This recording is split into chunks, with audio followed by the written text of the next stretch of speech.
Bayan, magandang hapon. Ang Kuya Ed.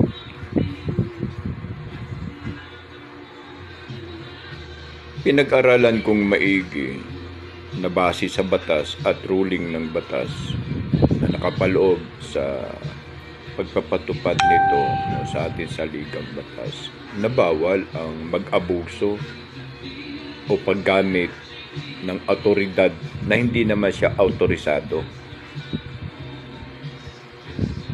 Nananawagan ako sa Supreme Court at sa mga batas at kinauukulan na sa nangyari sa Senate nitong nakaraan ay base sa batas ay pwede palang hulihin at ikulong sa kaso ng pag-aabuso sa batas at paggamit nito illegally dahil si Trillanes ay hindi maliwanag kung ano ang kanyang papel.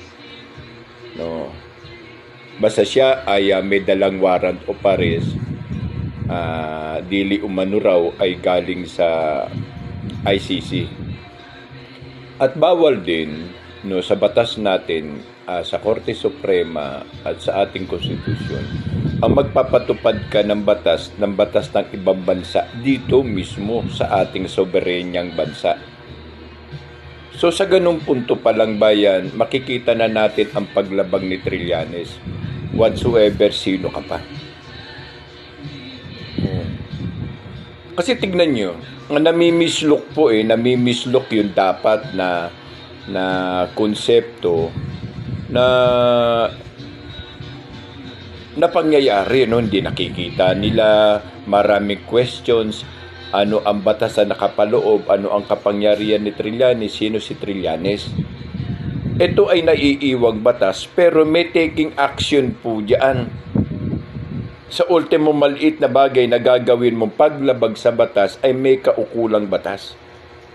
Bakit hindi po iginagawad?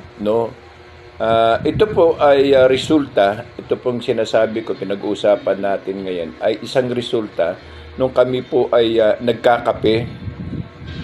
Ako din mismo po ang nagtanong, kung may mga batas tayong pinatutupad, ito ay may kaukulang aksyon, ito ay may limit, at ito ay may pundasyon na saligang batas.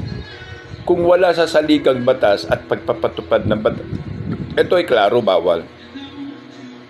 At klaro na dapat ikulong, hulihin, at parusahan ang taong magmamalabis tungkol sa kapangyarihang ito.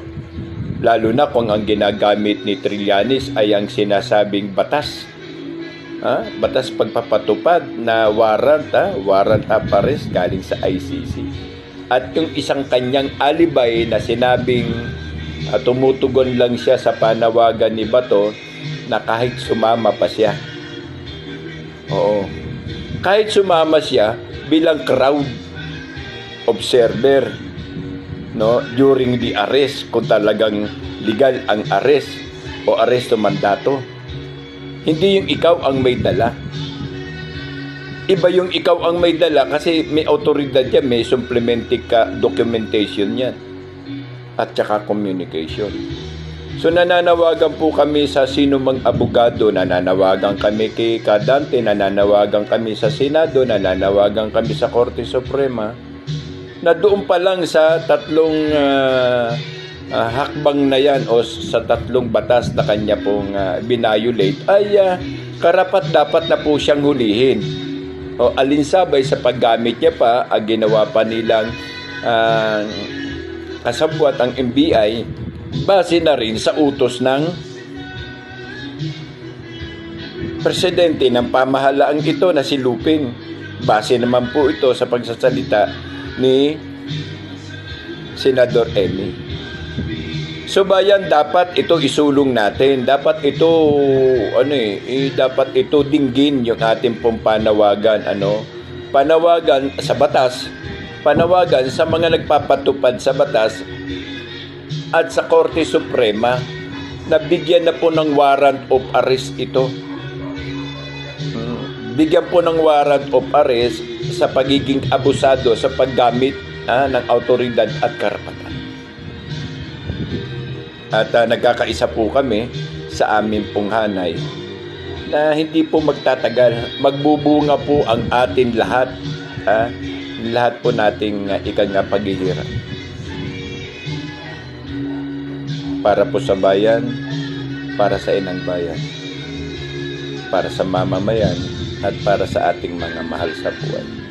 Tama na po. Mukha atang labis-labis na ang inyong pag-aabuso sa kapangyarihan at karapatan. Kahit wala naman kayo karapatan.